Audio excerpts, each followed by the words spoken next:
આપણે વાત કરીએ એસી સેમેસ્ટર 5ના જીટીયુ એક્ઝામના મોસ્ટ ઇમ્પોર્ટન્ટ સબ્જેક્ટ અને આઈએમપી પ્રશ્નો કે કઈ રીતે તમારે તૈયારી કરવી તમે જીટીયુ એક્ઝામ સારી રીતે પાસ થઈ જાઓ. રેડી? તો વિડીયો લાસ્ટ લગી જોવાનો છે, બરાબર છે. તમને ફ્રી ઓફ કોસ્ટ પીડીએફ કઈ રીતે ડાઉનલોડ કરવી એ પણ સમજાવશે. પેપર તમારે કઈ રીતે લખવું, બેસ્ટ સ્ટ્રેટેજી છે કે તમે સારી રીતે સેમેસ્ટર 5 છે કે આ વખતે પાસ થઈ જાઓ, એ પણ બેકલોગ કેટી વગર. એ તમારો સબ્જેક્ટ છે ઈએસ સિસ્ટમ કરીને તમારો એસી સેમેસ્ટર 5માં ઘણા મિત્રોનો ઓપ્શન વાળા સબ્જેક્ટ રહી છે એ પ્રમાણે પોતાના હિસાબ આપણે બધા બનાવશે એમપી બધા સબ્જેક્ટના, તો કોઈને કંઈ મૂંઝાવાનું નથી.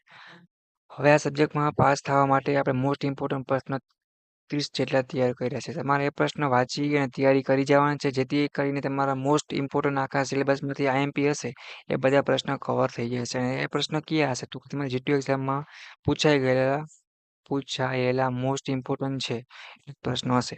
અને ફ્રી ઓફ સ્ટડી મટીરિયલ છે, તો કોઈને કાંઈ પણ જવાની જરૂર નથી, બધાને લાભ લેવાનો છે. રેડી?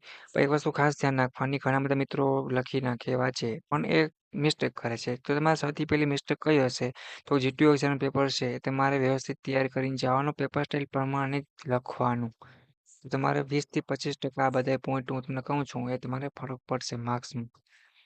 બીજી વાત કરીએ તો કે બધાય પ્રશ્નો અથવા અમુક વાત કરતા બધામાં તમારે કમ્પલસરી ફરજિયાત ફિગર એમ એને ફૂલ માર્ક્સ છે, તો 5-10% ફરક મિત્રો એનો પડશે. બીજી વાત કરીએ તો ત્રીજા પોઈન્ટ વાઇઝ અને ચોખ્ખું આખું પેપર લખવાનું જેટલું આવડે એટલું. અને ચોથું એ કે તમારા બધા પ્રશ્નો છે એ સિક્વન્સમાં અને લાઇનમાં લખવાના, જેથી કરીને જે પેપર ચેક કરે એને વ્યવસ્થિત દેખાય.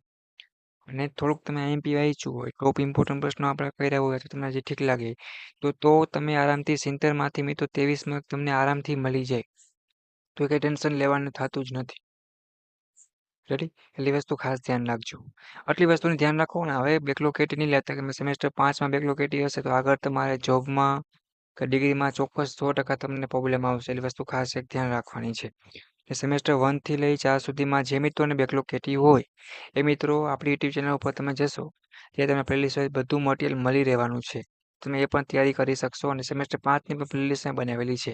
સપોર્ટ માટે આપણી યુટ્યુબ ચેનલને સબસ્ક્રાઇબ કરી તમારા દોસ્તોને મોકલો. બીજા કોઈ બ્રાન્ચમાં હશે તો પણ એનું મળી રહેશે. A to Z diploma degree, electrical, mechanical, civil, IC, EC, mechatronics, computer, chemical બધેનું મટીરિયલ છે એ તમને આપણી યુટ્યુબ ચેનલ પર મૂકેલું છે. તો બધી બનાવતું મટીરિયલ છે એ તમને આપણી યુટ્યુબ ચેનલ પર મળી રહેવાનું છે. અને આ સબ્જેક્ટની ફ્રી ઓફમાં કોસ્ટ પીડીએફ તમારે જો ડાઉનલોડ કરી હોય અને તમને લિંક છે એ ડિસ્ક્રિપ્શનમાં આપેલી છે. હવે તમે જ્યારે પણ ડાઉનલોડ કરવા જશો ત્યારે તમારી પાસે એક શું માગશે તો કે પાસવર્ડ માગશે. પાસવર્ડ શું છે તો કે 8237. શું છે મિત્રો? 8237 કરીને પાસવર્ડ છે. તમે લિંક ઉપર ક્લિક કરશો ત્યારે આ માર્ક્સ દાખલ કરશો એટલે ફ્રી ઓફ કોસ્ટ તમને આ સબ્જેક્ટની પીડીએફ છે એ ઓપન થઈ જશે અને તમે જીટીયુ એક્ઝામની સારી એવી તૈયારી કરી શકશો. બીજો કંઈ પ્રશ્ન હોય, કોઈને કંઈ ડાઉટ ક્વેરી હોય તો મને કોમેન્ટ કરજો અને તમારા એસી સેમેસ્ટર 5ના બધા દોસ્તોને મોકલો. અને વોટ્સઅપ ગ્રુપમાં લિંક આપેલ છે, વોટ્સઅપ ગ્રુપ સેમેસ્ટર 5 એસીની એમાં પણ જોઈન થઈ જાઓ. તમે તમારા દોસ્તોને પણ જોઈન કરો. ખાલી આઈએમપી પ્રશ્નની પણ તમને A to Z જીટીયુની all update, time table, external time table, viva બધું બધી વસ્તુ તમને સમજાવવામાં આવશે. પ્લસ આગળ જોબના ઇમ્પોર્ટન્ટ તૈયારી માટેના video DD set A to Z material છે એ આપણી ચેનલ ઉપર તમને મળી રહેવાનું છે, તો કોઈને કંઈ પણ ટેન્શન લેવાની નથી. તો આશા રાખું છું બધા પાસ થઈ જશો. કોઈ પણ બીજા સબ્જેક્ટની કે તમને કાંઈ નાનો મોટો પ્રશ્ન હોય, પૂછવું હોય તો કોમેન્ટ કરજો અને સપોર્ટ માટે આપણી ચેનલને સબસ્ક્રાઇબ કરી અને તમારા સેમેસ્ટર 5ના બધા દોસ્તોને શેર કરો. ઓકે મિત્રો, thank you. Bye bye. All the best for your GTU x.